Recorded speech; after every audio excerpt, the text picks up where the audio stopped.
नमस्कार दोस्तों, पॉपकॉर्न खा रहे हो क्या? मत खाओ। टैक्स देना पड़ेगा 5% और ब्रांडेड है तो 12% और गलती से कैरामलाइज पॉपकॉर्न है तो 18%। ऐसा मैं नहीं, सरकार कह रही है। पॉपकॉर्न का ट्रीटमेंट में जब तक वो नमकीन है, सॉल्टेड है, मसाला एडेड है, चटपटा मसाला है, चिली पाउडर है, कुछ हो, सब 5%। But when it has added caramelise sugar, it is no longer namkeen. और महंगे सिर्फ पॉपकॉर्न नहीं हुए हैं, बिना जीएसटी वाला टमाटर प्याज भी 100 रुपए किलो बिक रहा है। दूध के प्राइसेस तो हर कुछ महीने में बढ़ते जा रहे हैं और फ्रूट्स तो अब लग्जरी बन चुके हैं। साल 2024 में फूड इन्फ्लेशन 11% तक पहुंच चुकी है। Food inflation pressures are likely to linger in Q3 of the current financial year and start easing only from the Q4 of the current financial year. 11% तो आपकी कंपनी ने भी आपको इंक्रीमेंट नहीं दिया होगा। एक साल की एफडी भी इतना रिटर्न नहीं देती जितनी महंगाई खाने पीने की चीजों पे हो गई है। एक सैलरीड पर्सन की हालत ये है कि सैलरी कब आती है और कहाँ चली जाती है उसे कुछ पता नहीं चलता। इस बार देश के मिडिल क्लास यानी मध्यम वर्ग ने इनकम टैक्स के रूप में कॉर्पोरेट टैक्स से ज्यादा पैसा एज टैक्सेस पे किया है। मिडिल क्लास का हाल ऐसा है कि सैलरी आने से पहले ही टैक्सेस कटना शुरू हो जाते हैं। सबसे पहले टीडीएस के नाम पे 10 से 30% डिडक्शन एज पर टैक्स है, फिर टैक्सेबल इनकम के अकॉर्डिंग 5 से 30% इनकम टैक्स, फिर कुछ भी खरीदो तो उस पर 5 से 28% जीएसटी, और अगर उसके बाद कुछ सेविंग करने की सोचो तो उस पर अलग से टैक्स।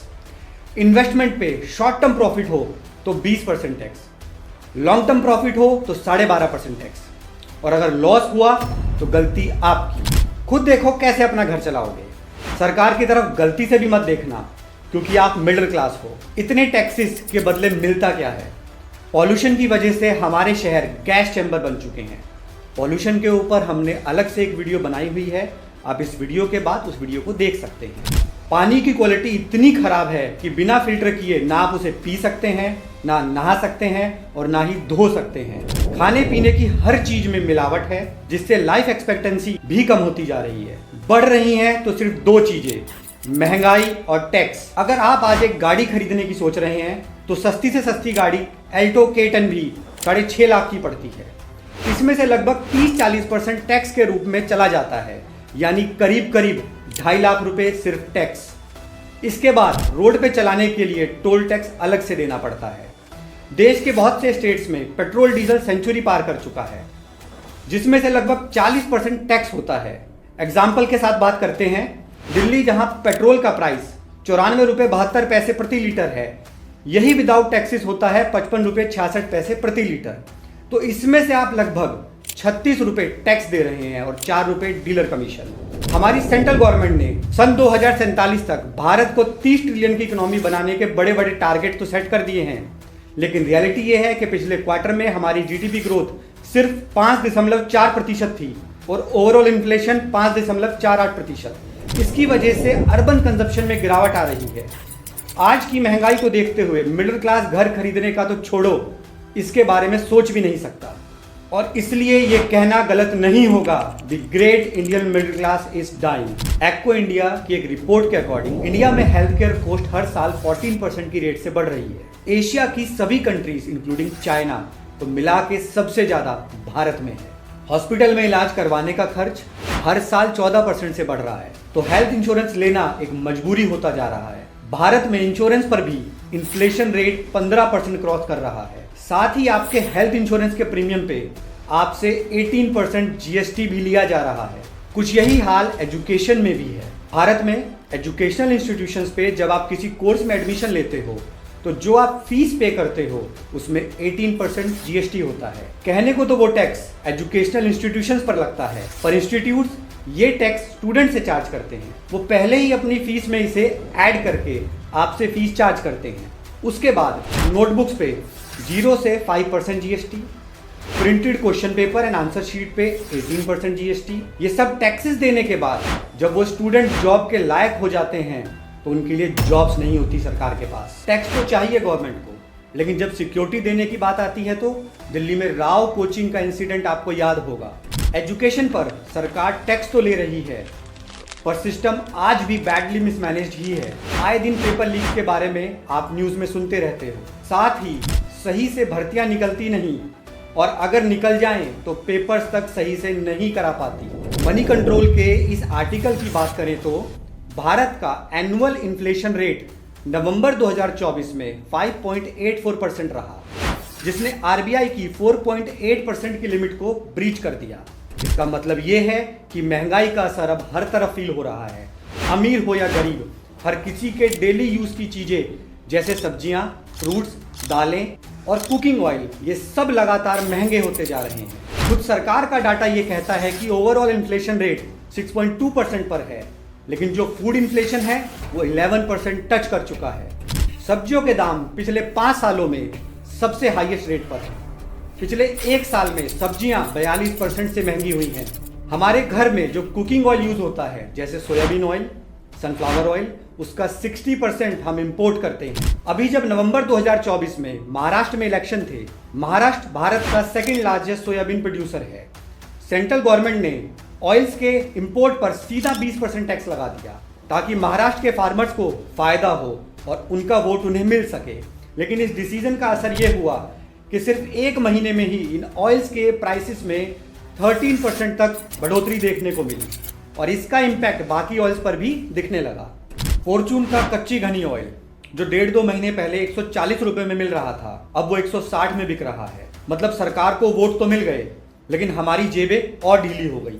पिछले 2 सालों में अमूल और मदर डेयरी ने भी अपने प्राइसेस कई बार बढ़ाए हैं। अगर कहीं आपके आसपास से भैंसों का दूध खरीदते हो तो वो पैकेट वाले दूध से 10 से 20 रुपए महंगा बिकता है। इसी वजह से 20% लोगों ने दूध पीना कम कर दिया है और 14% लोग सस्ते वाले दूध पे शिफ्ट हो गए हैं। पेट्रोल डीजल के प्राइसेस जो रशिया यूक्रेन वॉर के टाइम पर पहली बार 100 रुपए के पार चले गए थे, वो आज भी मोस्टली उतने ही लेवल्स पर टिके हुए हैं। जबकि आज भारत रशिया से काफी सारा क्रूड ऑयल लेकर यूरोप को सप्लाई कर रहा है और अच्छे खासे प्रॉफिट बना रहा है। हिंदुस्तान यूनिलीवर, डाबर, नेस्ले, ये सारी एफएमसीजी कंपनीज का कहना है कि अक्टूबर-नवंबर महीने में उनकी सेल्स काफी नीचे चली गई, जबकि ये उसका उल्टा एक्सपेक्ट कर रहे थे क्योंकि दिवाली का सीजन था। इस समय कंजप्शन बढ़ जाता है, सैलरीज इतनी कम है और रियल एस्टेट की कॉस्ट बढ़ने की वजह से बहुत सारे लोग अपने होम लोन्स की ईएमआई चुकाने में बिजी हैं, इसलिए उनका कंजप्शन कम होता जा रहा है और इसीलिए नॉन एसेंशियल आइटम्स के ऊपर मिडिल क्लास का एक्सपेंस कम होता जा रहा है। इनफैक्ट डाइनिंग आउट, फैशन और एंटरटेनमेंट वाले बिजनेसेस पर इसका सबसे ज्यादा असर देखने को मिल रहा है।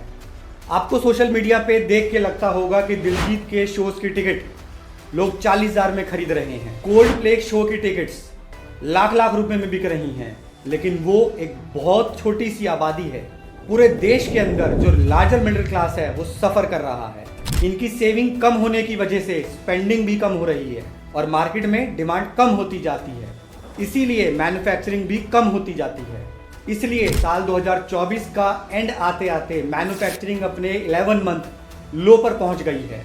इसका सीधा इम्पैक्ट हमारी जीडीपी ग्रोथ पर पड़ता है। छोटे शहरों और गांव में तो हालत और भी ज्यादा खराब है। इन्फ्लेशन तो बढ़ ही रहा है, लेकिन लोगों की कमाई भी घट रही है। गवर्नमेंट का खुद का डाटा बताता है कि रूरल इंडिया में वर्कर्स के मंथली वेजेस 8,842 रुपए हैं।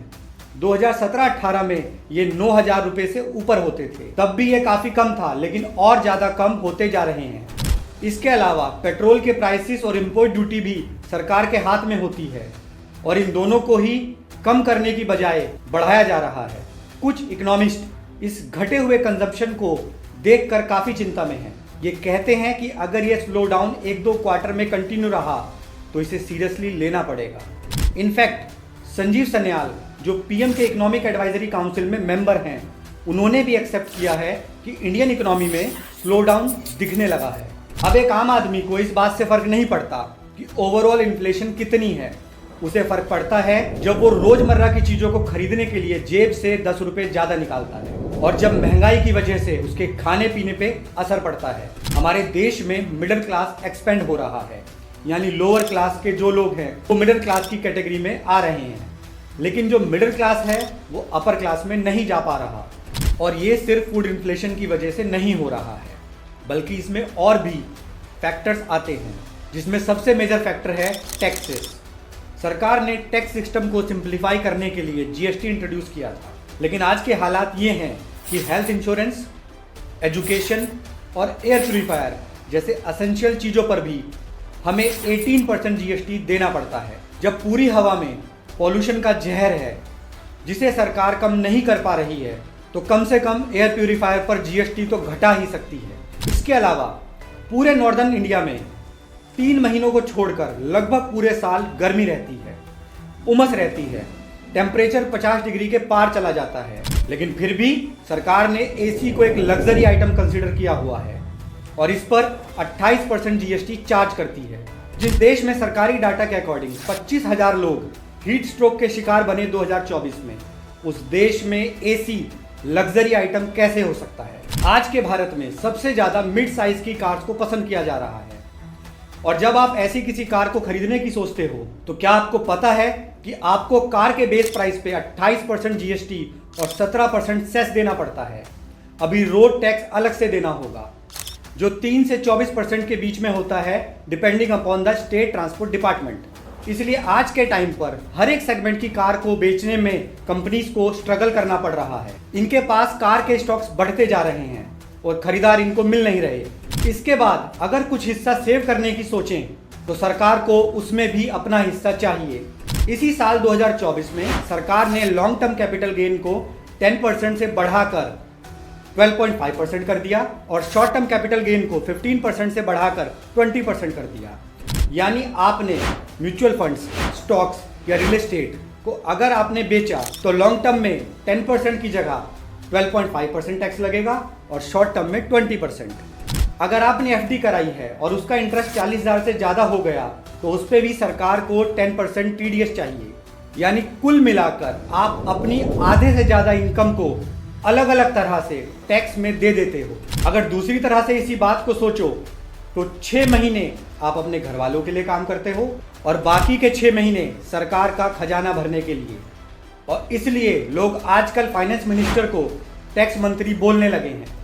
इसी बढ़ती हुई महंगाई का असर इस साल हमने टूरिज्म पर भी देखा। साल 2024 में डोमेस्टिक टूरिस्ट गोवा जाने की बजाय थाईलैंड, वियतनाम और बाकू जा रहे हैं, क्योंकि जितने में गोवा का खर्चा आता है उतने में एक इंटरनेशनल ट्रिप हो जाती है। गोवा के कंपैरिजन में वहाँ के होटल्स और कैब्स सस्ते में मिलते हैं, प्लस गोवा के कंपैरिजन में वहाँ पर ज़्यादा क्लीन बीचेस हैं और ज़्यादा हैपनिंग नाइट लाइफ है।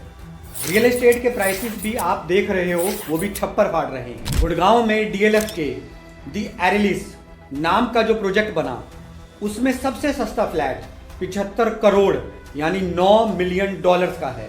इससे सस्ते में तो दुबई और न्यूयॉर्क की पोस्ट लोकेलिटीज में घर मिल जाते हैं, जबकि गुड़गांव में न्यूयॉर्क के कंपैरिजन में क्वालिटी ऑफ लाइफ बहुत खराब है।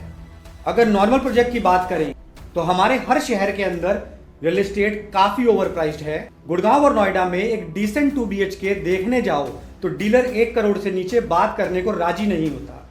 दिल्ली, मुंबई, बेंगलुरु, पुणे कहीं पे भी आप एक अच्छी लोकेलिटी में 2 BHK लेने जाओगे तो 70-80 लाख से कम में आपको कुछ नहीं मिलेगा।